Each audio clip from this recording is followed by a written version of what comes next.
This week, we hear from Illustrious Brother Harrison for an all-new Masonic Minute. A 50-year pin? A jewel? Does it matter?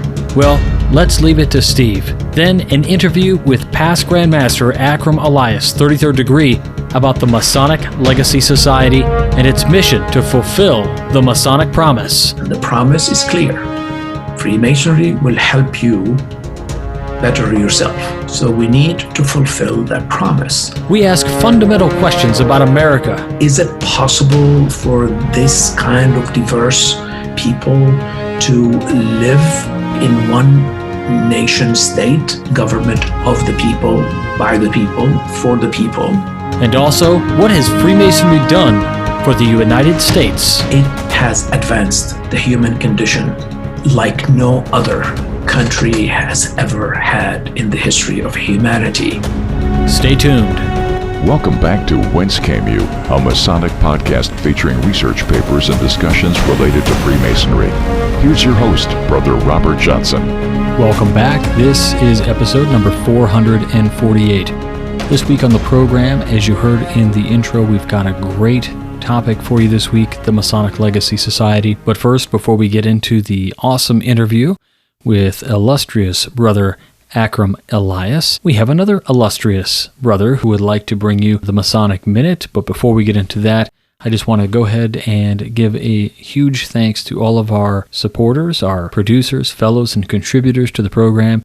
During this pandemic time, we're not doing any ads for the program, so I just want to say thank you to those people who make this show happen week after week, month after month, year after year. If you would like to learn how to become a supporter of the program, please head on over to wcypodcast.com and check it all out.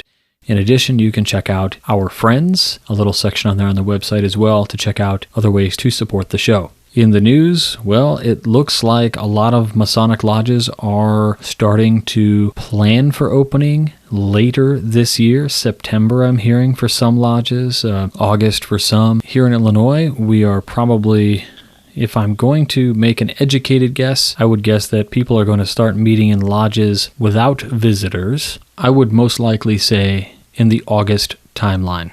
So that looks good for us, and hopefully everything will work out really well, especially considering September is MasonicCon Chicago, more toward the mid/late end of the month. So I think that will work out just fine. We're still looking at having an in-person event, so no worries there. If, for whatever reason, we deem it unacceptable or unable to have an in-person event, we will do a digital pivot, and it's going to be amazing. So don't sweat it. It's still on. No matter what, it's still that weekend. We're just going to make the pivot if we need to. Now, before we hear from Illustrious Brother Harrison, I have to tell you all that I was really intrigued with the Ray V. Denslow versus Cowles story that you may have heard about a little bit in our last time we had Illustrious Brother Harrison on for an interview to talk about the Denslow books. Now, since then, he put out a Masonic Minute on our program where he talked about the entire episode and how shocking it was. He was going to do a presentation at MasonicCon Chicago. Well, as every good presenter does, you have to at least put it out somewhere before the main event to get a taste of what it's like and to go through it. And I was lucky enough to sit in on a Zoom presentation of this amazing presentation, Clash of the Titans, which Illustrious Brother Harrison has put together. All I can say is, wow, I think you all will enjoy it. Really look forward to it. It is a key reason, one of the biggest reasons, in my opinion, to come to MasonicCon Chicago, to see that presentation. You're not going to believe what you hear. So with that, let's get into this week's Masonic Minute with Illustrious Brother Stephen L. Harrison. Sometime last year, Midnight Freemason founder Todd Creason wrote a piece about a brother who had objected to being called Bro. It brought to mind a somewhat similar experience I had when I was editor of the Missouri Freemason magazine. As do many Masonic magazines, ours included a section in the back containing news and events from lodges around the state. Many of these were stories about lodges which had recognized brothers for 50 years of service. On one occasion, I got a rather scathing letter from a brother with an intense objection to the fact I had called the award a 50-year pin. In his letter, he was adamant about the significance of the award and insisted it should always be called a 50-year jewel. He made impassioned points about how brothers receiving that award had served the fraternity for nearly a lifetime and deserved more respect than having the award called a pin. The fact is, I agreed with everything he said about the 50-year members. They were, in fact, among our most esteemed brothers, and they had served the fraternity well. They deserved every bit of the respect the author of the letter called for. So I wrote him back and told him that. But I added that I didn't see the word pin as derogatory and said I didn't think it detracted from the significance of the award. I noted it is the term brothers commonly use when they talk about or present it. I also pointed out that I didn't write those articles. Rather, the members of the lodges themselves wrote them and sent them in. The articles almost always referred to the award as a 50-year pin, confirming how common that terminology was. I might also note Ray Denslow, one of our most prolific and respected Masonic authors, called it a 50-year button. So in the magazine, I continued to allow authors to use the terminology 50-year pin. But that isn't the end of the story. Todd's article eloquently talked about respect within the craft. While I still believe calling the award a 50-year pin is not disrespectful, I can't help thinking about that brother's letter almost every time I see the award presented. I am persuaded that the word jewel may elevate its status or the meaning behind it just a bit. That pin and the brother who wears it certainly deserve respect for his service to this fraternity. So I find myself more and more referring to it as a jewel. That letter I received years ago was caustic in tone, but I am increasingly grateful to the brother who wrote it. He gave me something to think about. I might add, just a few months ago, I became eligible to receive my 20-year jewel. For the Whence Came You podcast, this is Steve Harrison with the Masonic Minute. All right, major thanks goes out to Illustrious Brother Harrison for all he does for this podcast. If you like what you heard, check out all the books on the section of our website, wcypodcast.com. Click on the bookstore. You'll see all of the books there that he has written. You can buy them there. And the best part is, when you read them, it's like Harrison is in your head. It's really awesome. Be sure to check out the Missouri Lodge of Research's website, where you can purchase a membership and get copies of those Denslow books, or you can check it out on the Kindle store as well. Now let's get into this enlightening interview with Illustrious Brother Akram Elias.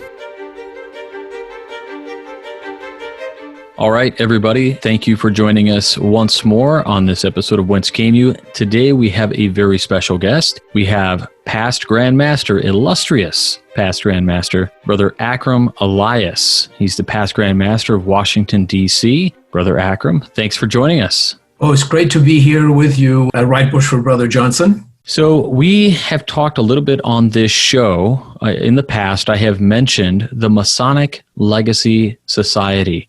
And only, we had been working on this project for a few years before we actually got to a point that felt like, hey, maybe it's time, it's now good, we should talk a little bit about it, we should feel okay with sharing things, and we have done that. And in doing that, we've gotten a lot of feedback in terms of what it is, what it means, and we've gotten a lot of great feedback on how important people think this is. But before we get into the Masonic Legacy Society, which really is the product of a vision you had for something to enhance Freemasonry. I would love to get a background on you a little bit as a past Grand Master of Washington, D.C. So, Brother Akram, can you tell us how you came into Freemasonry and your time into the Grand East? That'd be awesome. Sure. No, I'd love to. And thank you again for having me on this podcast. Brother RJ, my interest in Freemasonry started when I was in my teens. I always loved history. The Middle Ages was of particular interest to me. Chivalric groups like the Knights Templar were a great attraction and of great curiosity, to me. So delving deeper into that led me to learn about Freemasonry and the possible connection or lack thereof, depending how you look at it, between those chivalric groups and the Society of Free and Accepted Masons. So I was really drawn to it quite early. My early 20s, I started reading more about it. It took me a while, however, before I knocked at the door of Freemasonry, because I was working as a contractor with the Department of State for about 10 years, traveling a lot, staying very little in Washington, so not really be able to be part of an institution and contribute to it and benefit from it. So it wasn't until later on that in a conversation with a dear friend of mine who passed away since, we were talking about some of the mystery schools, and the conversation came to Freemasonry. And he said, wow, well, I am Freemason, and if you're really interested in that, I'm happy to sponsor you. And that was in 1996. So he did sponsor my petition in Potomac Lodge number 5, the oldest lodge in Washington, D.C., and one of the founding lodges of our Grand Lodge, and which meets in Georgetown. And ever since I joined, it's been quite a journey, for me. Now, as I joined and started looking into it, I discovered that both of my grandparents on my maternal and paternal sides were Freemasons, but I did not know that before. But then all the stories that I had heard about their character and the way they conducted themselves started making sense. So that's how really my journey started. Late brother Stephen Trevino was the one who sponsored my petition into Potomac Lodge. That's a fascinating story. For our listeners out there, they may detect a slight accent that you have. So where are you originally from? Oh, yes, I do have an accent, no question about it. My origins are from Lebanon, the country of the cedars. So you can see also when I became a Freemason and learning about the connection between Hiram Abiff, who was half Phoenician, therefore Lebanese. The Phoenicians are the ancestors of who are called today Lebanese.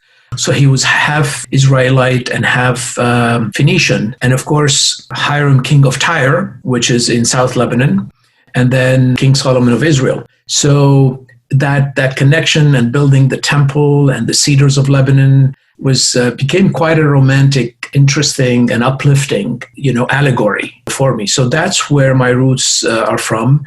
Lebanon. I came to the United States when I was about 17 and a half, basically after the Civil War had started.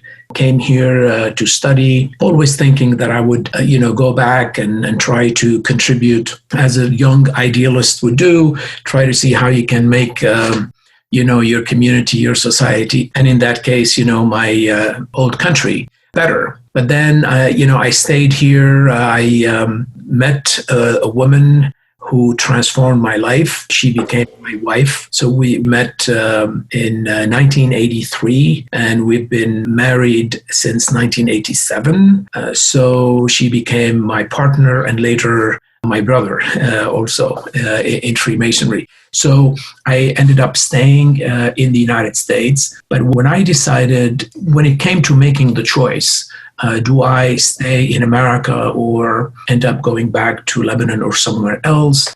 And I said somewhere else. From my extended family on my parents' side, they do have the French citizenship. And till now, my mom, lives, and I have a sister and a brother who live in France. So the question was, where do I go? And when I decided to stay in America, I made the conscious decision to really study America. I said, if I'm going to make a request and become a citizen of this country and pledge allegiance to this country, I need to know what this country is all about. And so that got me into studying the Great Experiment while I was studying Freemasonry. So anybody who has never met you is somewhat at a disadvantage that I'm really hoping to change the disparity in knowledge you have that our listeners may have here, because it's a privilege to hear you speak about America the way you do, as you have such a unique perspective on it, having come into the country and then joining the timeless fraternity that we are in, that this craft that has such unique and undeniable ties to the founding of the Great Experiment. And so take that as a compliment.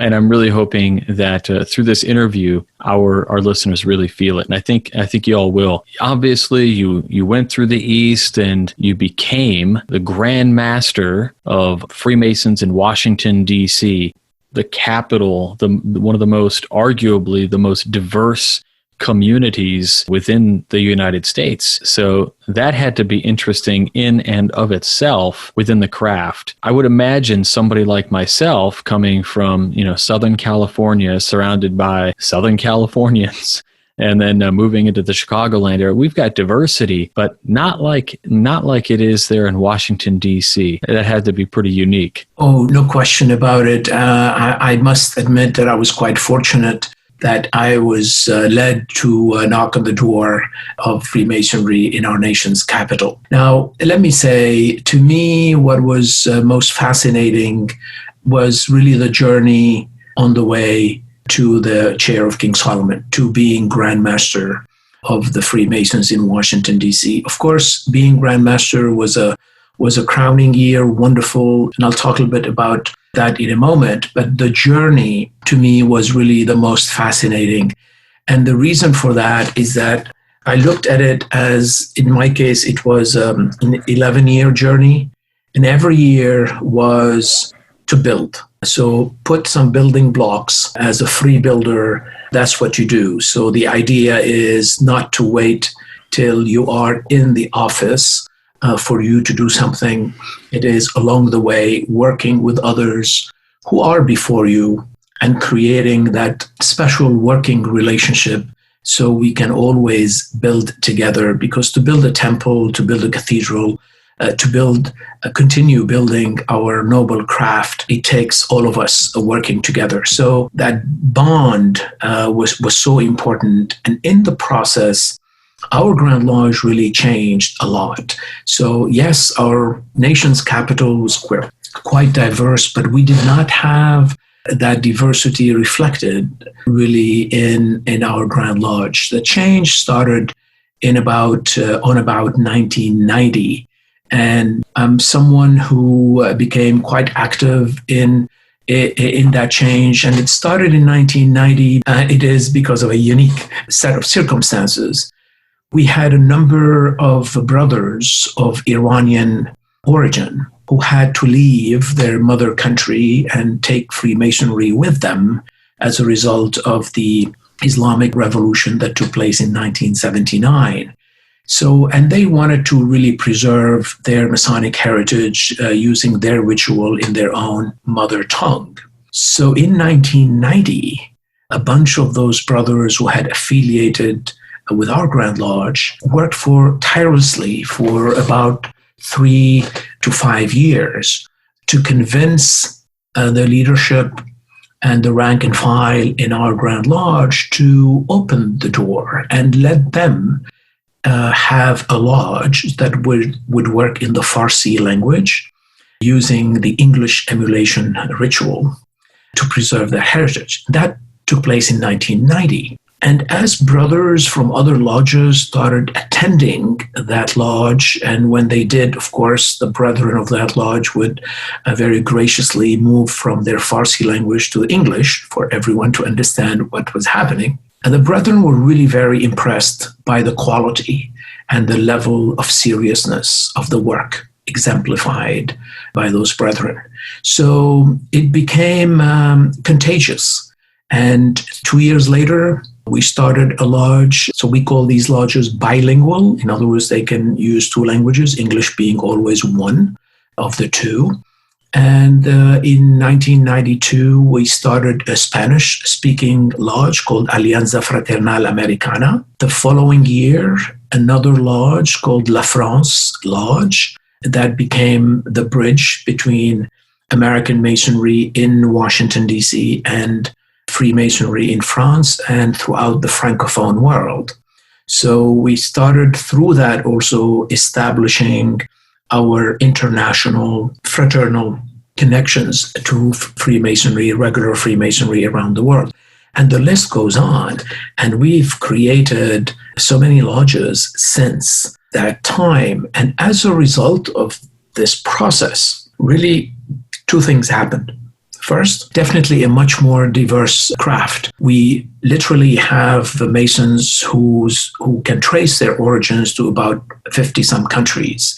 We have brethren who are representative of all the major religions. So we have Jews, Orthodox, conservative, liberal. We have Christians of all the various denominations you can imagine.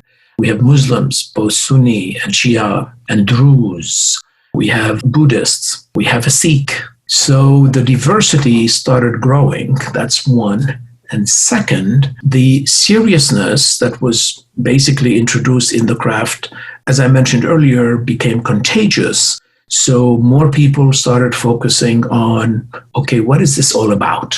And this is what really attracted me, and that's where I developed my passion for Freemasonry. What really lies behind the ceremonies and the rituals? Why do we go through that? What is the purpose? So that journey was incredible, and started investing myself over the years before getting to the East in Masonic education, when I basically understood that it is only by deciphering the allegories and the symbols that one can start touching the essence of Freemasonry, which is to help a person better himself by becoming freer, truly free, and a builder of better self and a better community. So Masonic education became my passion, and the motto that I chose when I became Grand Master was symbolized by the triangle, the equilateral triangle, and the 3 E's, or the triple E, with engage, enlighten, and energize. So I would call being the Grand Master was really, the culmination of a wonderful journey. And after that, as happens often in Freemasonry, we are such a diverse fraternity with all kinds of appendant bodies between the York Rite and the Scottish Rite and the Shriners. And many approached me, to join in and become an officer or a head of this body or head of that body. And I made the conscious choice not to, for one very important reason. The passion that I developed for the essence of the craft, I wanted to devote all of my time after having served as Grand Master to spread that passion without having my hands tied, without having to deal with the bureaucracies and the politics and everything else that comes in with running organizations. So I took that concept of free builder really to heart.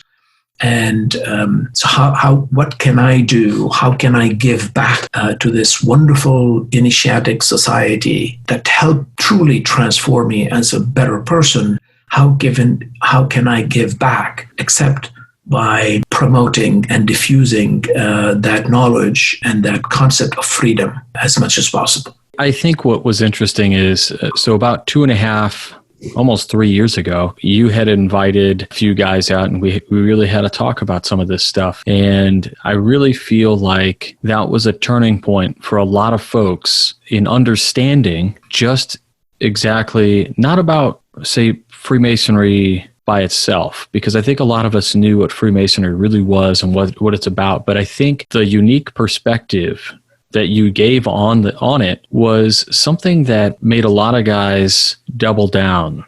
It made a lot of guys it went from knowing about it to feeling it. The reason you're on the show, aside from being an amazing example of what can the success in Freemasonry, is to talk about the Masonic Legacy Society. Now, anybody out there who's listening, maybe you've been to our website already.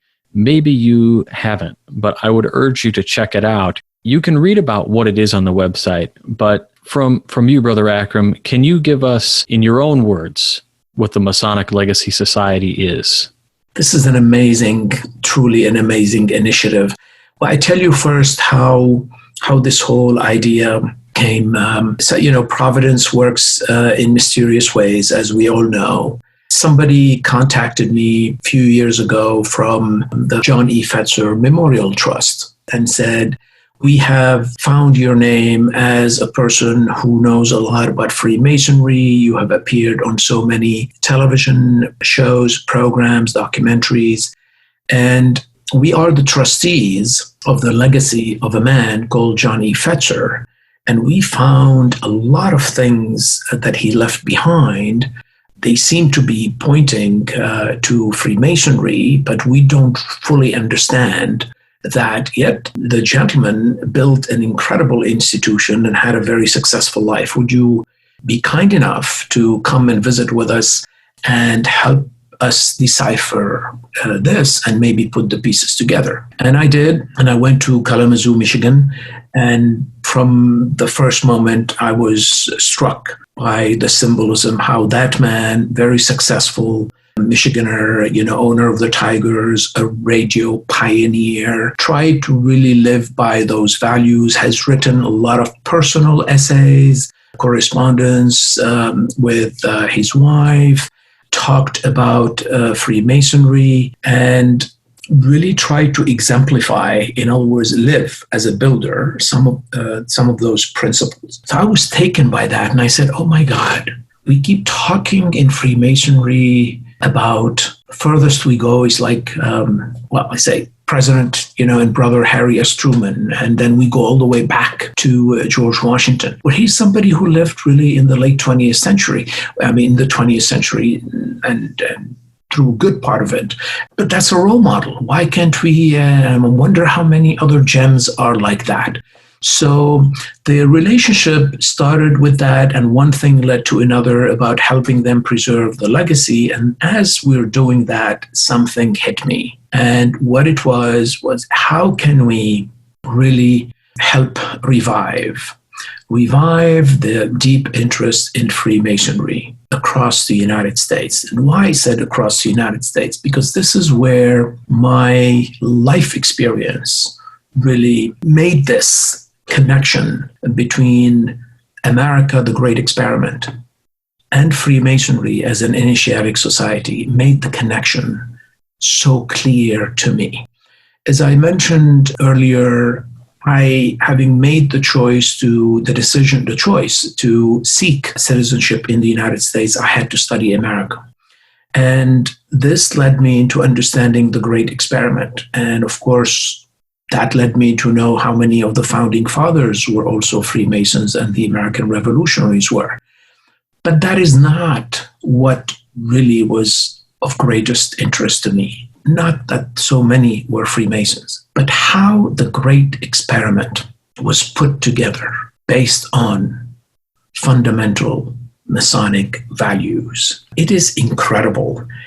For the first time, Brother RJ, for the first time in the written annals of history, an experiment in human governance was created and sustained for the first time ever, individuals who speak different languages, who are of different nationalities, from different cultures and ethnicities, got together and basically said, is it possible for this kind of diverse people to live in one nation state under their own rule of law without needing an absolutist monarch to rule over them? In other words, government of the people, by the people, for the people, under a rule of law, with individual freedom for all. No question that great experiment, when it started, it was limited in scope. We did have slavery in this country. Women were excluded. Catholics and Jews were persecuted. And every generation of Americans in this great experiment expanded it and made it more inclusive.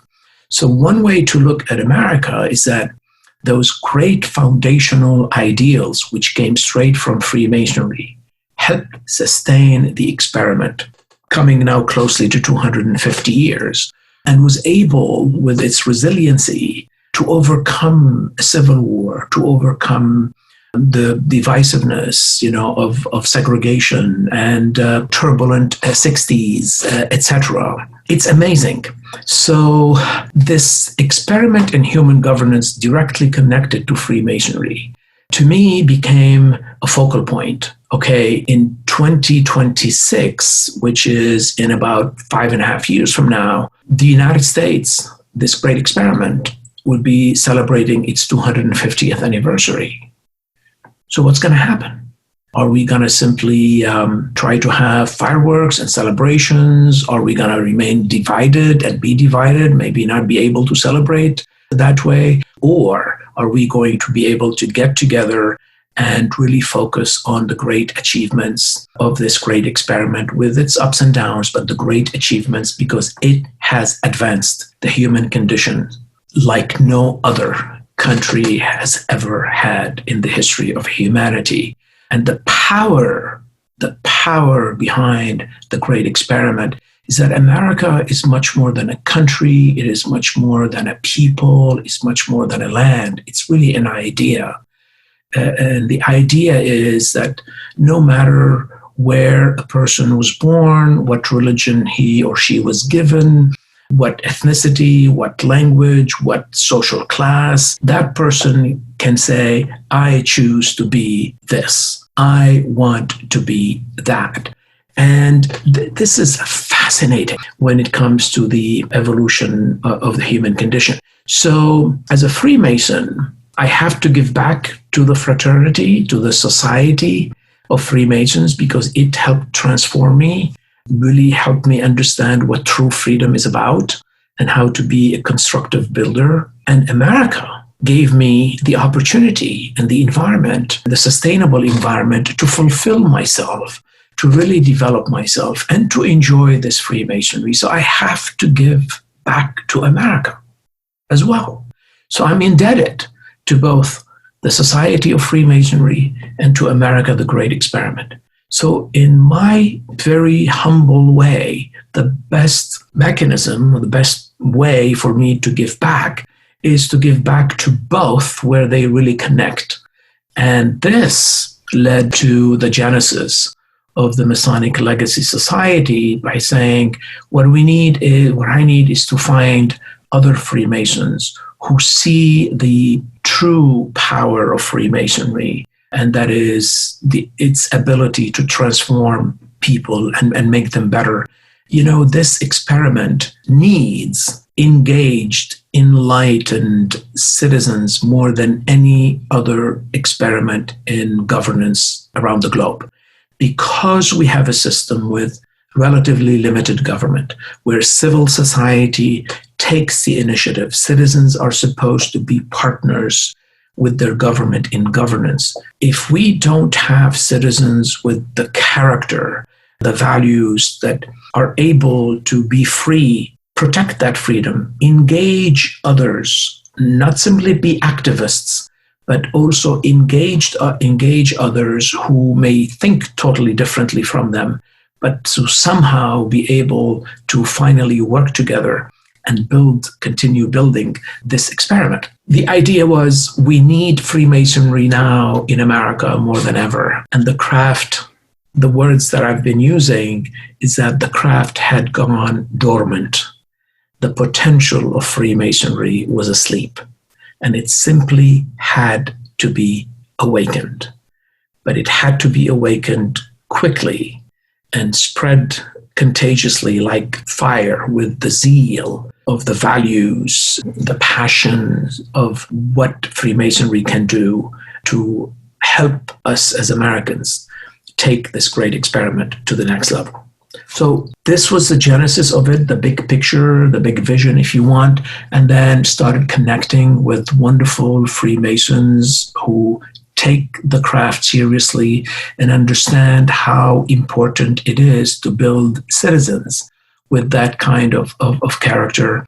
And I got to meet wonderful brethren like yourself, like Chuck Dunning, like Mike, like Baruti, and the brethren who are listed, I guess, on the site of the Masonic Legacy Society. The first time we had all come together was, you just know, it was something really weird and special. The collective consciousness in the room with these guys was just outstanding. And I think we achieved that at every lodge in America when the true passion of Freemasonry is being worked toward. People are utilizing Freemasonry in the ways that we write about in the document and guide. We talked about where the vision of this came from.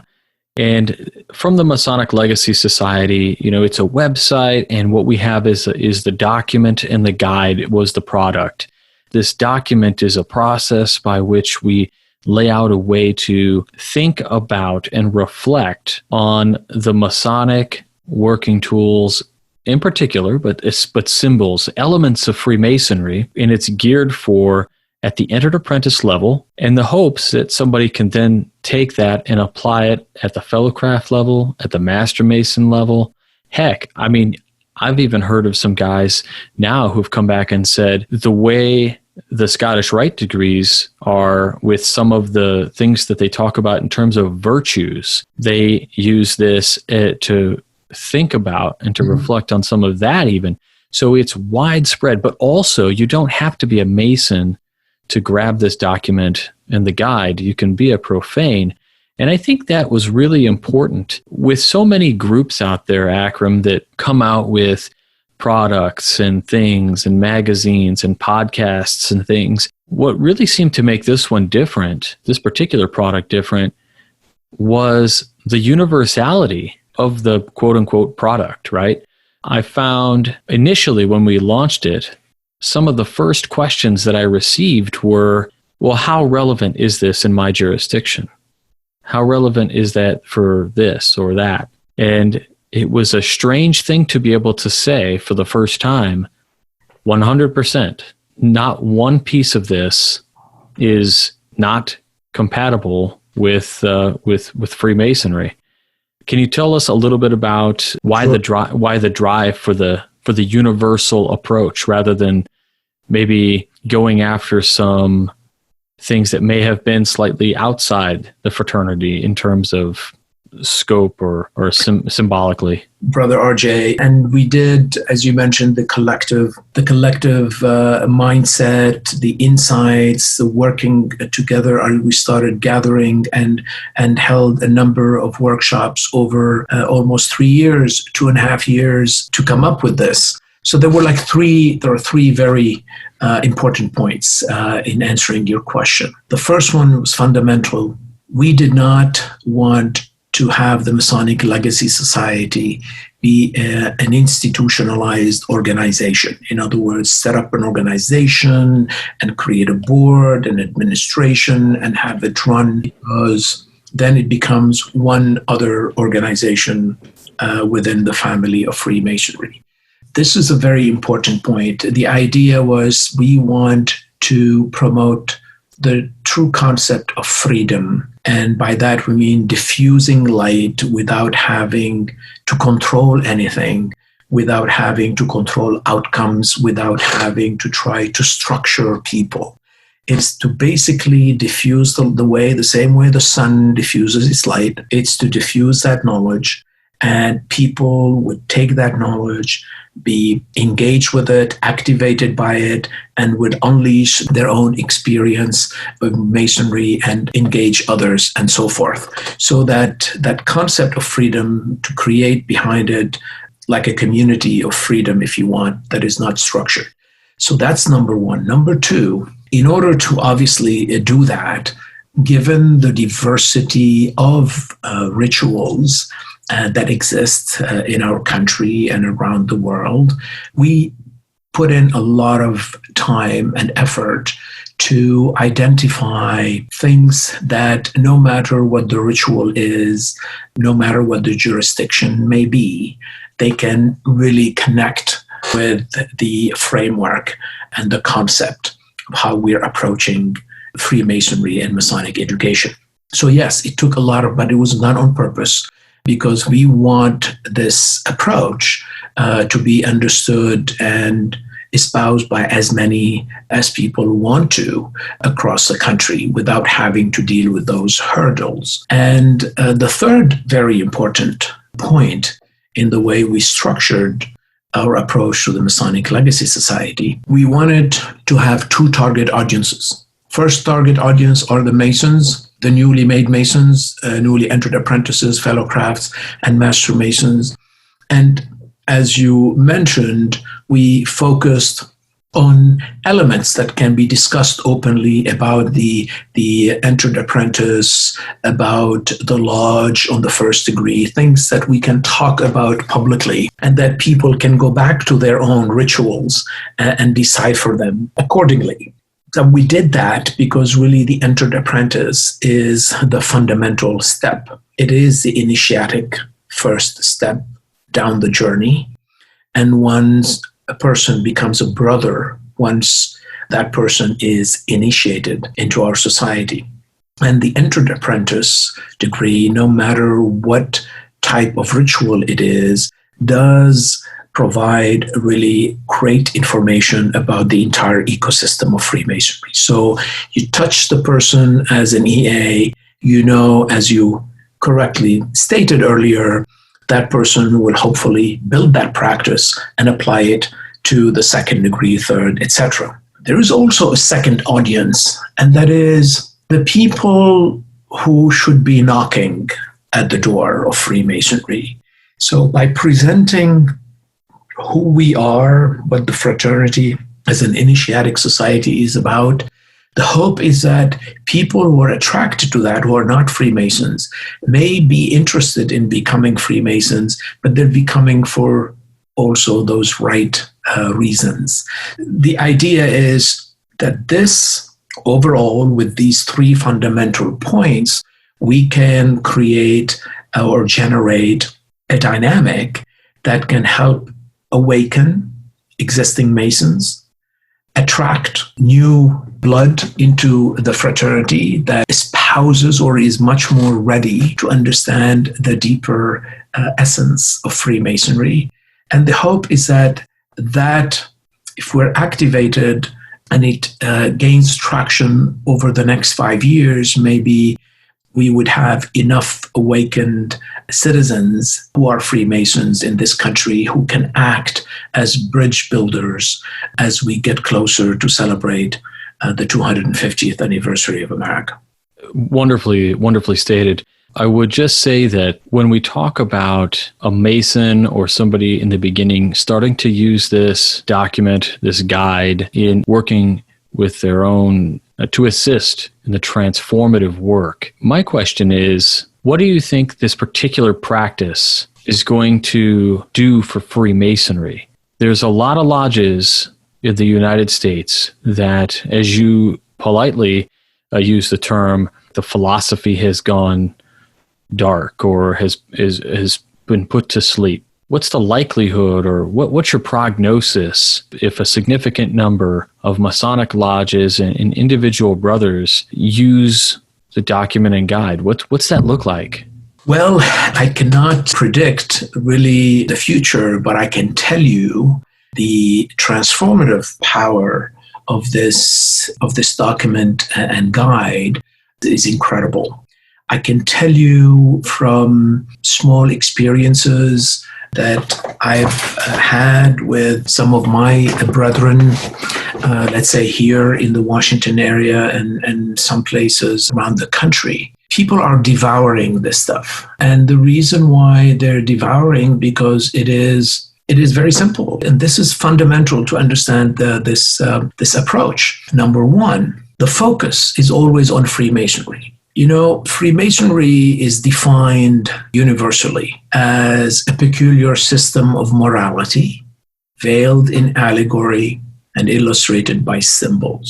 So in other words, by definition, every aspect of the ritual and ceremonies of Freemasonry has always an overt and exoteric aspect, and then an esoteric. An esoteric meaning concealed, hidden, that has deeper meanings, because the system uses allegories and symbols. So by definition, for a man or a woman Mason, for a Mason to transform himself to become better as a Mason, he needs to decipher the esoteric aspects, because that is the only way the transformation can take place. I mean, what do I do with the plum?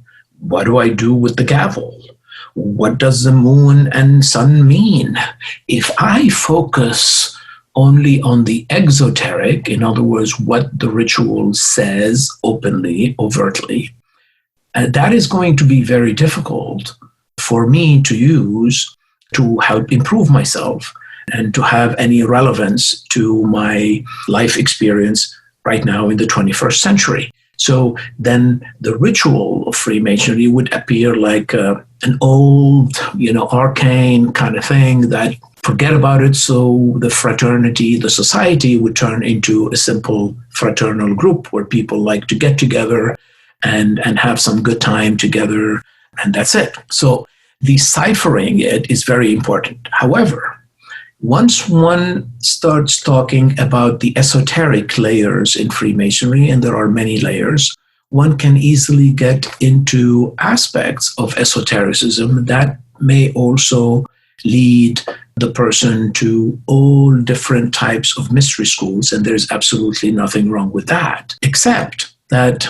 to activate the Mason who has come, and we gave him a promise, and the promise is clear. Freemasonry will help you better yourself. So we need to fulfill that promise. And therefore, the approach of the document and the guide are strictly focused on the ritual of Freemasonry and how the use of those tools can help awaken that person without having to go into any other type of mystery schools or esoterica, etc.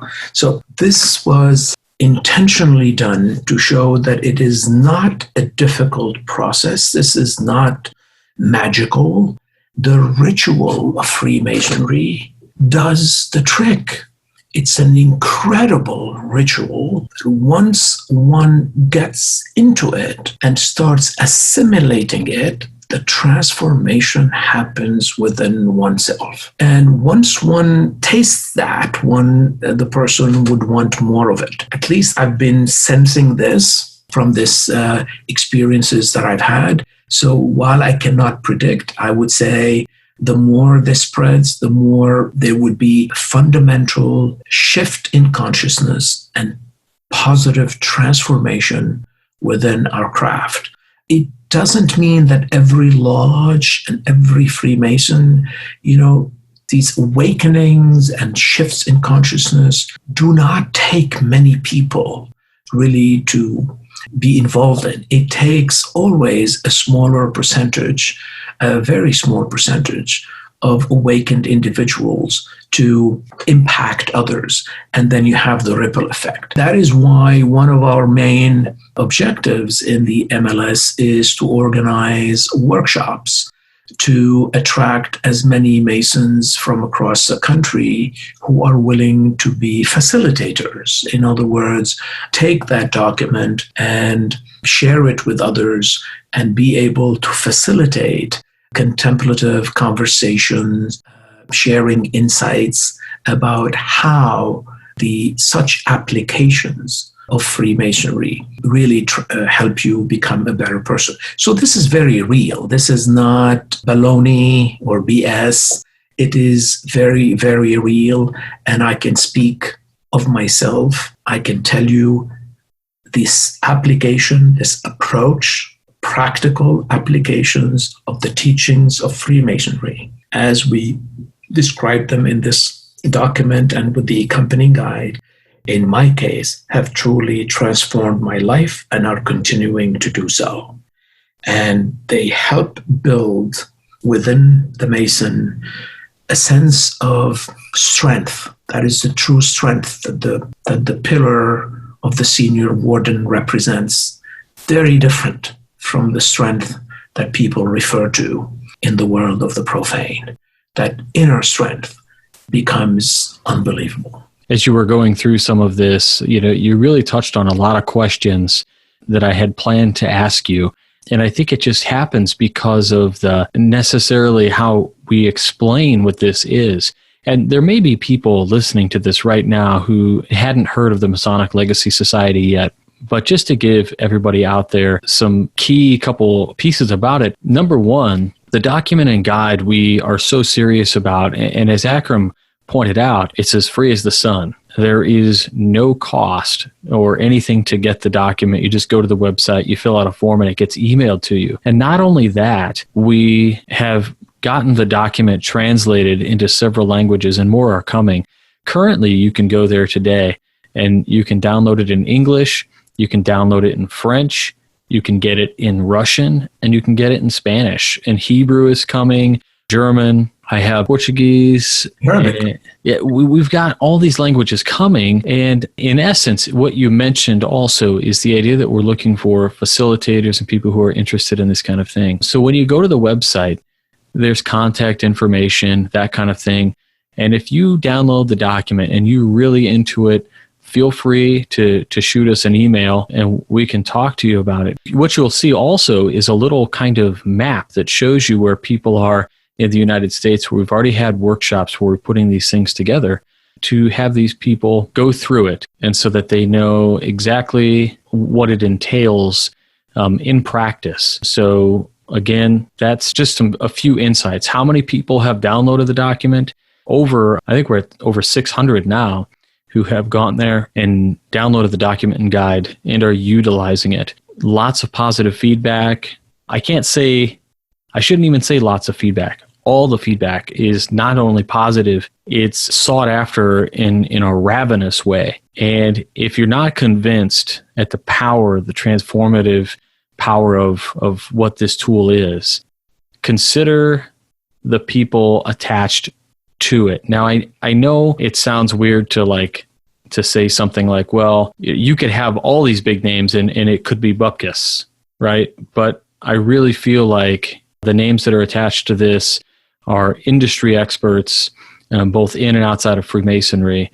It's a real tool, a practical tool for a man, a woman, a Freemason today. Let me ask, you touched on the concept several times of being a free builder and freeing yourself. Would you say that the document allows you to work toward that? And then when you say to be truly free, can you expound on that just a little bit? Sure. No, I'm happy to do that. Definitely the document and the guide already trigger.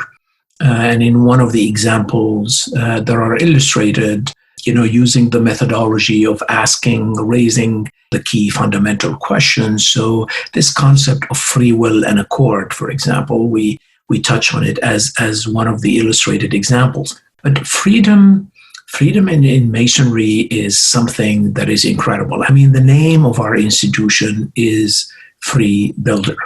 And we say this is speculative. In other words, we're not talking about those, old operative stonemasons. So what does it mean? I mean, what is Freemasonry going to teach me about freedom when I live in a country, basically the leader of the free world, a country that was built on the idea of liberty and has sustained it for now close to 250 years. So what added value does Freemasonry really provide? And in my case, again, approaching Freemasonry through that prism that we discussed and explained through the framework and the concept in these documents that you refer to, produced by the Masonic Legacy Society, the idea is the following. Freedom in the profane, and I'll be sharing my personal life experience with this, because Masonry is ultimately an individual journey that is conducted not in isolation, that is happening within a large structure amongst a community of brothers that are connected through what we call the mystic tie. So there is the individual work, there is the collective support mechanism, the mystic tie that connects us, but the transformation is happening internally within each and every member of the craft. So when we look at freedom, let's say from the profane perspective, so there's freedom to speak, freedom to move, freedom to associate. So it's freedom to or freedom of, like freedom of the press. And with those freedoms come negative and positive energies. In other words, freedom can be used to destroy or to build. Freedom can be used to divide or to unite. Freedom can be used to help bridge gaps or create more divisiveness. Freedom can be used to promote more hatred or bring about more loving communities. And of course, one would say in the profane, how you use your freedom would be one way or another, okay? And there could be good usages and bad usages of freedom. Fine. So where does Freemasonry come in? Freemasonry teaches the individual Mason using those tools to relieve himself or herself from those things that would typically lead the human person to exercise that negative energy. In other words, these are the protective mechanism that enables the Mason to build the shield and have the resiliency to constantly reject and keep out that negative energy. So while we know in freedom you can do this or you can do that, Freemasonry equips the person with the ability to remain truly free and a builder. Now, true freedom also, as to me in my life experience with it, Freemasonry has helped me understand that certain behaviors that one thinks are done because the person is free, in fact, they are chaining the person and enslaving the person's mind or soul. For example, if my brother were to do something to me, and my brother, in doing that to me, I felt hurt, insulted, hurt, slighted. And if I were to react to try to make a point, prove something, or counter, or maybe get back, that kind of behavior, whether it is at the level of my thoughts, at the level of my words, what I end up saying to him, or my actions, my deeds do to him, whatever it is going to generate a counter reaction, because that's the way things work, cause and effect. And one action causes a reaction, and the reaction would cause another reaction. And you end up getting into a cycle where I find myself hostage, getting stuck in a vicious circle of reacting and counter-reacting. And then I ask myself, where's my freedom? I'm stuck. I'm constantly responding to this. And you know what? Somebody else has figured it out, and can press my button and lead me into that cycle. No, I should not be hostage to that kind of vicious cycle of behavior. So I need to not get into it in the first place. And the tools, whether it's the compasses, whether it is the plumb, whether it is the level, whether it is the square, and all of them on my tracing board applied with fortitude and prudence, these help me not get into that kind of vicious circle type of energy in the first place. So if I don't act that way, and I act no matter what I had received, if my response, my action, my conduct, my behavior is driven by the plumb, the level, and the square, I move on, and there is no more any vicious circle of any kind. And I am free to focus on those things that I want to do. I am free to go about my building, whatever it is that I am building, my inner temple, my better community, and not waste 1 ounce of energy on that viciousness. I was just recently going through Grand Lodge proceedings as part of research, but I see time and time again references to Grand Lodge orations in where they are decrying the use of far-reaching, unprovable kind of notions of esoteric thought, and they use the term symbologists who are looking to make a dime or whatever. And what I find interesting is a lot of that stuff that's tied to it, whether we have brothers who are into it or not, I'm into some things, but what I find fascinating about this entire project, Akram, is that it's practical, it's real psychology.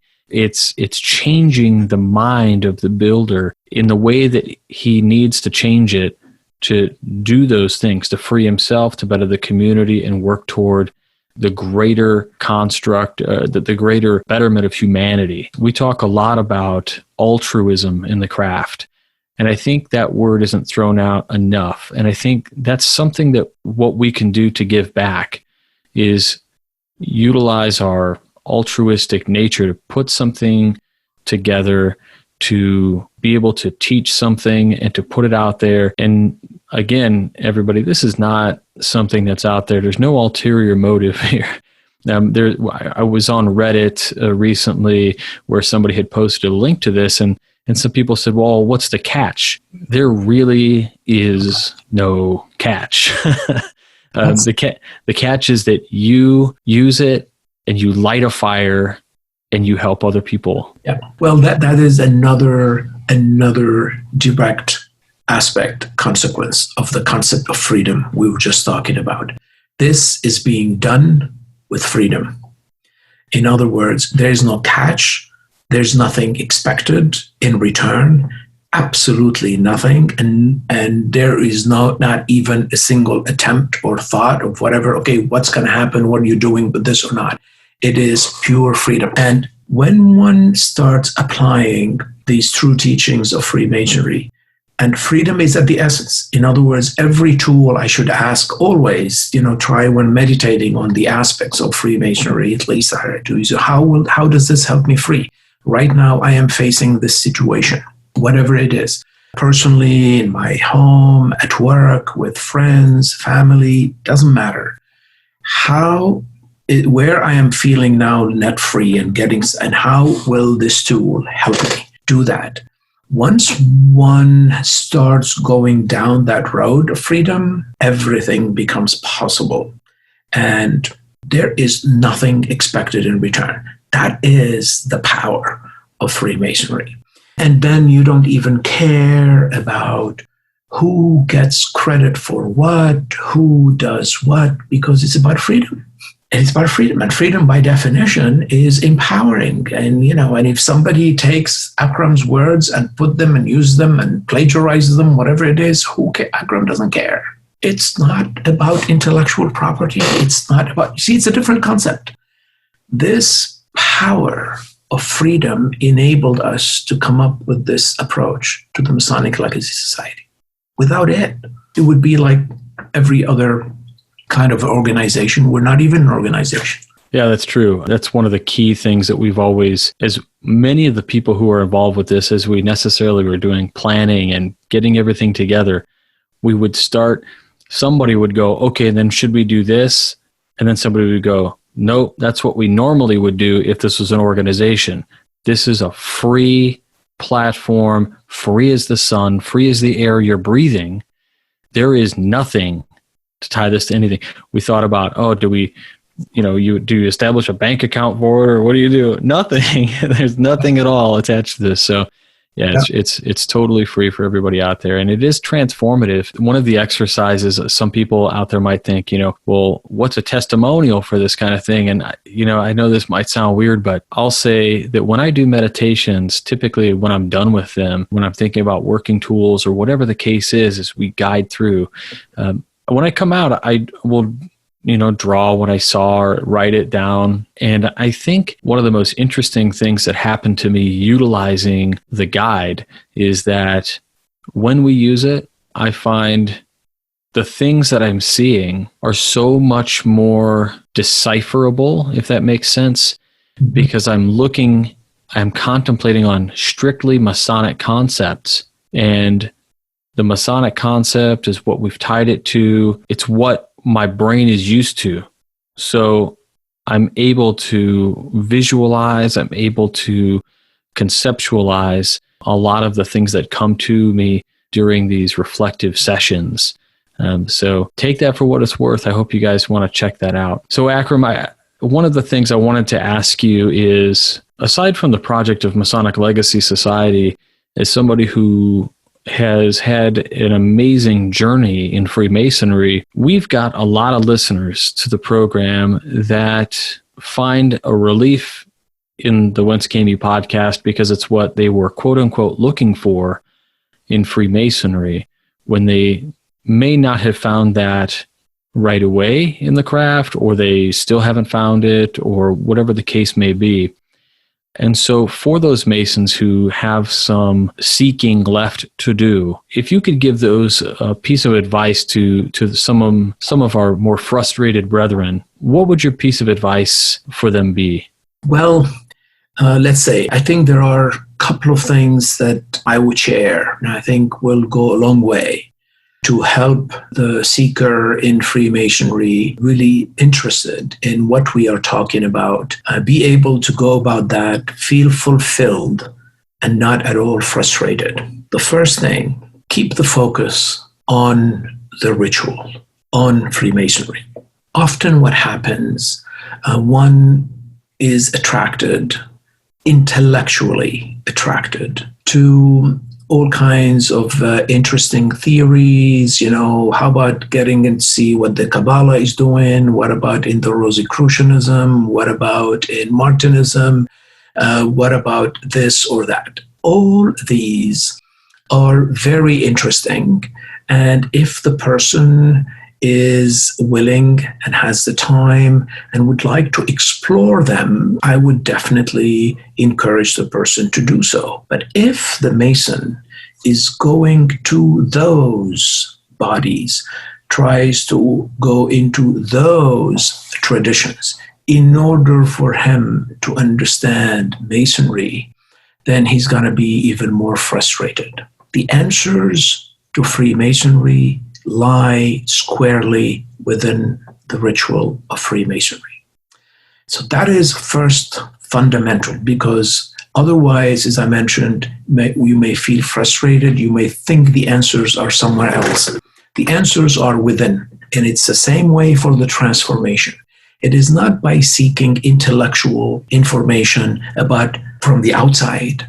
The true transformation happens within yourself. So Freemasonry has within its own ritual everything to unlock that internal transformation.